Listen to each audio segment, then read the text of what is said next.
Hi guys, it's Shaun and Adam from the Nobody Inn. Adam's going to be going through today with me, teaching me how to create our Bouillabaisse, which is our most popular, or one of our most popular dishes that's currently on the menu.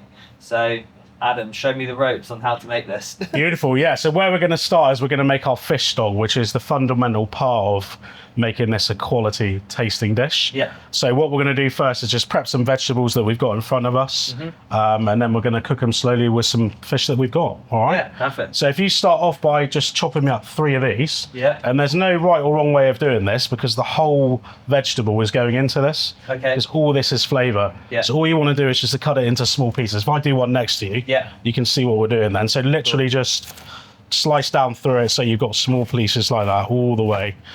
And then once you get down to the bottom bit, it might be easier if you go straight down in half, through the middle like that. So this is just to make it easier to handle. Yeah. And then the vegetable will sit flat, and then again you can just slice down like so.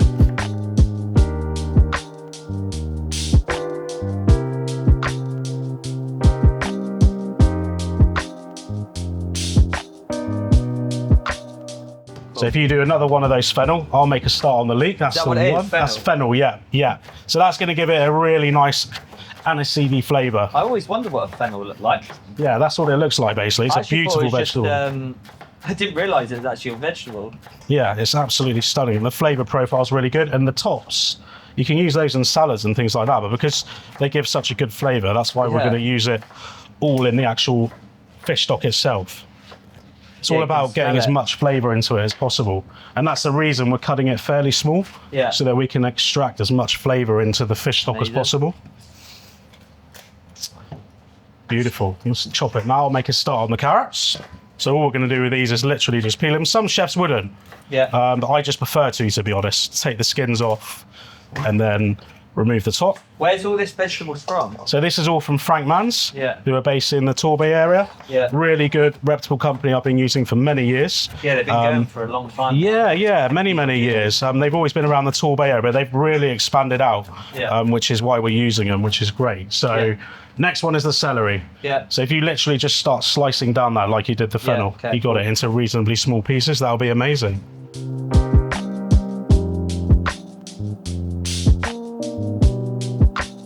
So all we're going to do now is add a little bit of oil to this pan. And then we're going to add the vegetables that we've chopped into it. So we'll make a start by adding these in. Do you want to pour those in? Beautiful. Then I'll top you up with carrots. Beautiful. And then the last one is the onions. So if you grab the Spanish onions, if you peel it for me, that'll be great. So just take the top and tail off. Yeah, that's what I was going to say. That's what I usually do at home. Exactly that. Top and tail. And then the easiest thing is to just go straight down in half. That's what I always find. Depending on what you're doing, of course. If you're making onion rings, you wouldn't do that. We'll show you that on another video. Perfect. And then, literally, that's so that it doesn't roll around as well, so it's nice and safe to work with. Key thing when you're working with vegetables, really, is to make it safe for yourself. And then literally just slice down like that.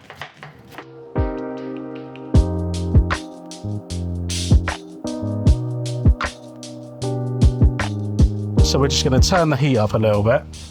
And what we're not looking to do is colour this veg. We're just looking to sort of make it go a bit translucent. Just start the cooking, extracting the flavour from it. What's your favourite food to work with? Is it fish, meat? Oh, you know, being in the English countryside, the whole environment we're working in is our larder. So it's a tough question. In fact, we're an island as well. Well, you know, we've got the best fish all around us. Brixham Fish Market, which is one of the best ports around.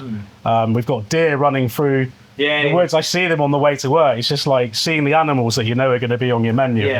That inspires you as it is. You know, that's just an amazing thing. Cooking wise, add that in. That's fresh thyme. Just tip the whole lot in. Cooking wise, I love cooking everything, but fish in particular, because again, Brixham Fish Market, what you get from there is just quality. Straight in. So there we've got thyme, we've got bay, we've got star anise. All fundamental flavours that are going to match this stew really well. Do you mix it or let that sit? We'll let that sit for a minute, because we're just looking to get that bottom of the pan cooking now. So I'm going to give you some garlic just to chop up. Again, there's no right or wrong way of doing this. Just run your knife over it safely, okay? Beautiful.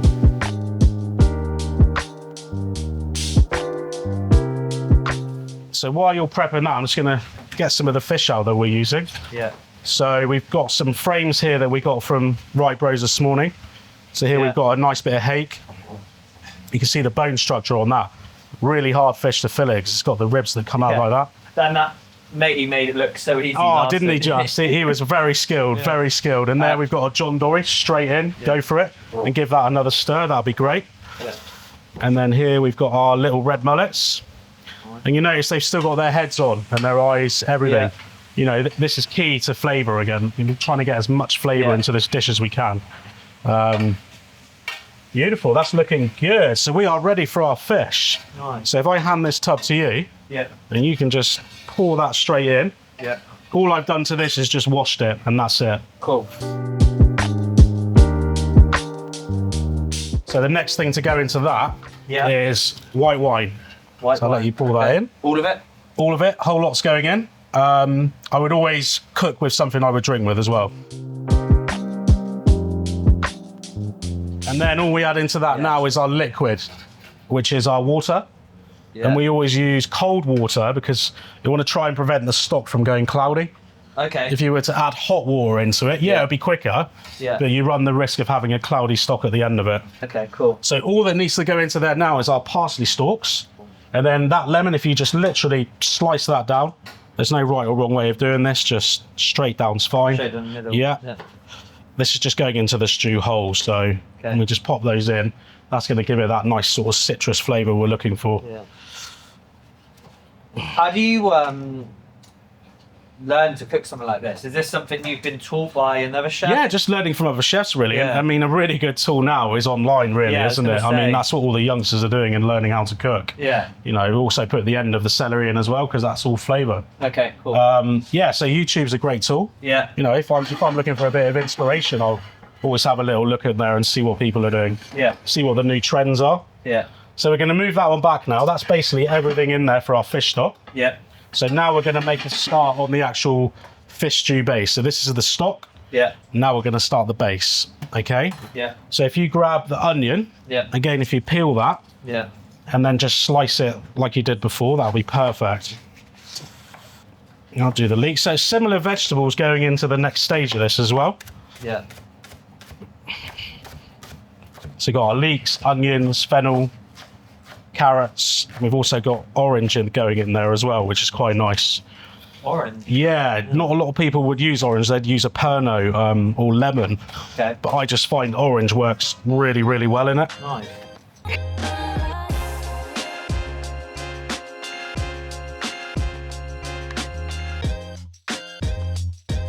So with the onions, we're adding them in first, and there's a reason for that because we do want to get a little bit of colour on these at this stage because it's going to give us that sort of caramelisation and sweetness to the sauce. Yeah. So onions go in first, and then while we're preparing the other vegetables. Yeah. So if you start on that fennel, if you do exactly what you did before. Yeah. Okay. Cool. Just chop it up. That'll be amazing.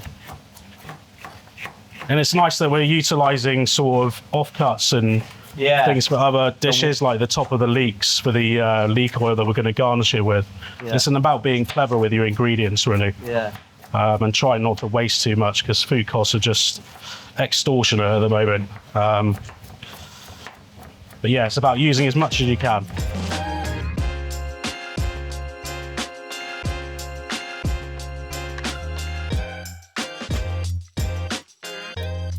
So here I'm just taking the peel off the orange because that's what we're going to use within the bouillabaisse. Yeah.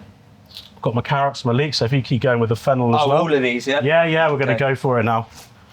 And then we've got tomato puree to go in it as well. And we've also got some more garlic. Chopping that down.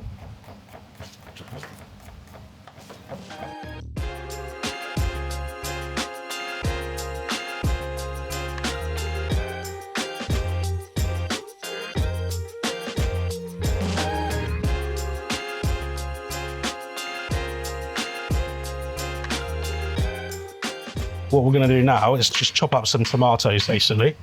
And this will be the last vegetable to go in. And again, there's no right or wrong way of doing this. It's literally just a matter of cutting them into small pieces and throwing them through the stew.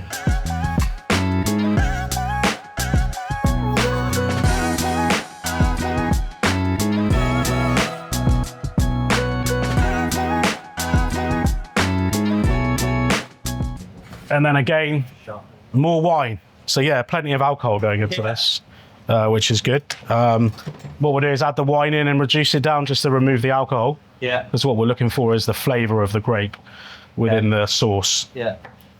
I'm going to add a little bit of salt to this now as well at this stage. It's good to season your food through the process. Yeah. Just a bit of salt going in. Yeah. Beautiful. So once those tomatoes are in, we are going to add in the bottle of wine. Beautiful. Brilliant. And then the whole bottle's going in. Cool. Again, you want something fairly decent as well. You don't want to use something that you wouldn't drink in this, because it's all about the added flavour that we're looking for. Beautiful. Nice. Happy days. Yeah, give it a good stir, and we'll let that just boil up a little bit now, just to burn all that alcohol off. Nice.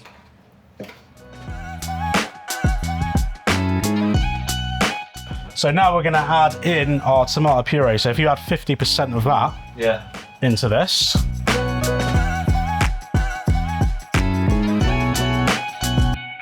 So it's going to be a bit of a waiting game now for the stock to come up. Cool. So we'll have a little bit of a clean down, get rid of all the dirties, and then we'll come back to this once the stock's ready, because the next stage will be passing the fish stock into this. Okay. So we're removing all of the fish bones and the vegetables that we've just put in there, and passing the liquid only into this. Cool. So all the flavour from that is transferred to this. Nice. Sound good? Perfect. Beautiful.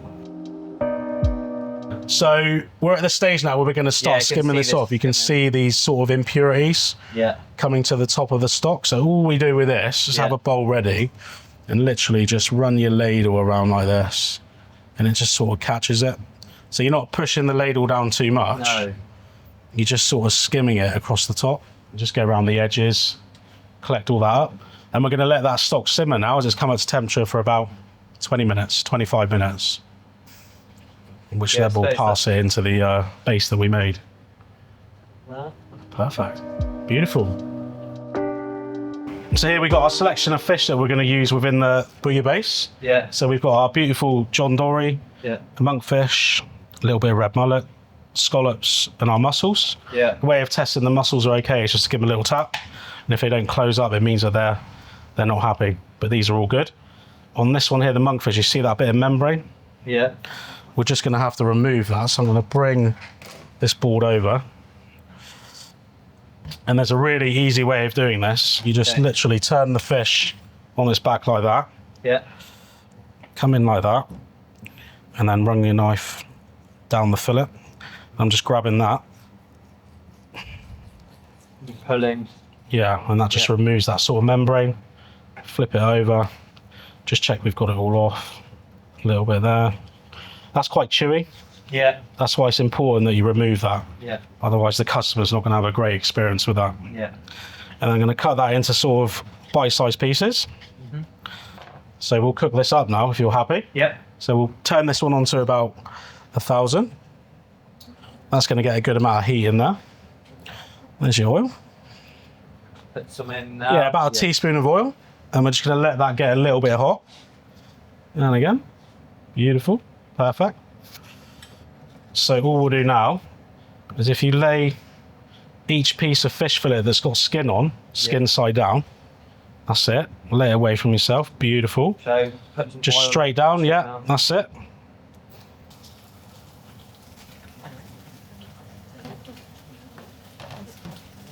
Now the monkfish, which is this one. And we're not looking to cook it all the way at this point. Okay. All we're looking to do is just get a little bit of colour on that fish. Yeah. And then if you're adding in mussels,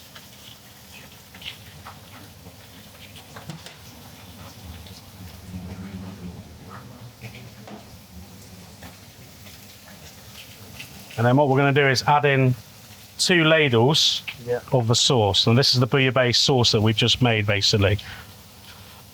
And that's the end product. Adam prepared earlier. Indeed, in true Blue Peter style. And then another one. Beautiful. Perfect. So basically what that fish is going to do now is poach. Yeah. And it's going to have a beautiful texture to it. So we're literally just going to leave that for a couple of minutes. And while that's working, we'll start working the garnish for it as we serve it in the restaurant. So we're going to get a lemon on the grill. And we're going to get a piece of sourdough on the grill. That's now ready. Done. Beautiful. As easy as that. Yeah. So if we bring that up to the past chef. Yeah. And you can serve it, we? Happy? We.